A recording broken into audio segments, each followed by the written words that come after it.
Now, how do we communicate with one another?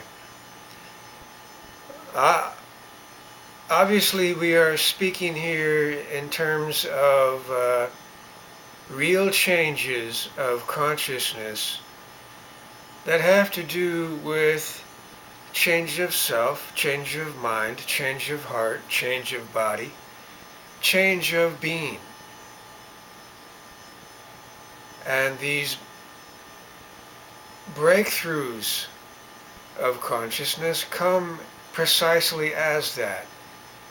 Change of mind along with change of heart and change of body. How to communicate that, how to listen to someone who speaks to us, how to speak ourselves to others, how do we communicate with one another, what kind of language do we use? The allegorical language of Beelzebub's tales to his grandson is an example of a common language. It is a being language. It is only by way of a being language that we can communicate in common, and to have any possibility at all of speaking the same language, having to do with real knowledge, real knowing. The very fact that we have any interest at all in a work by Gurdjieff, such as Beelzebub's Tales to his grandson, is so that we can, in the spirit of the commandment of Christ, love your neighbor as yourself, that we have the possibility that we really can understand one another.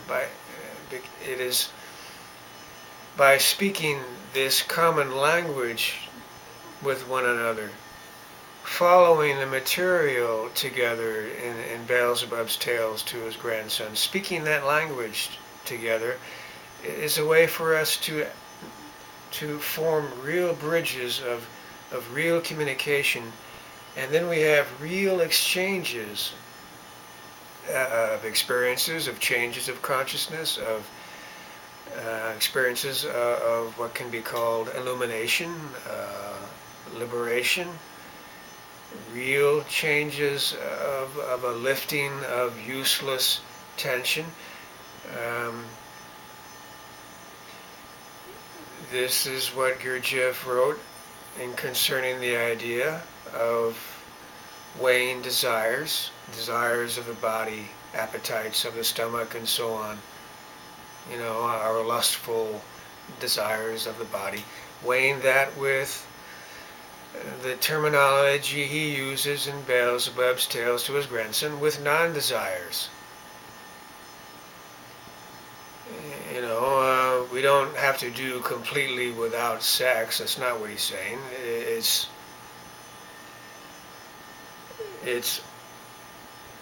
does our interest in consciousness,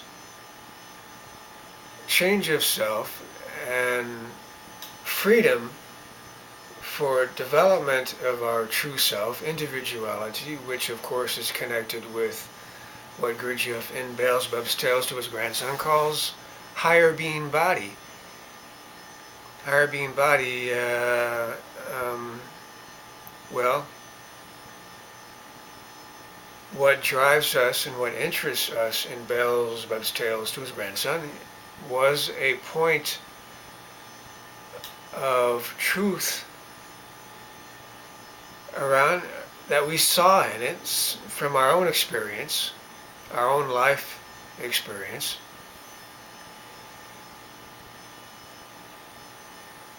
And it is around that point of truth, for whatever reason, that a germ, what is called a seed or germ, arises, around which begins coding of a higher body. And it's difficult to speak of these things unless we are speaking in a language in common. And this language in common, you can see my own difficulty here. This language in common is what is called a being language. It's not just simply reading in a formatory manner, like out of a book, but it is a language which brings real change in our body, our sexuality, our desires such as they are, and in our feelings, our heart, our emotions,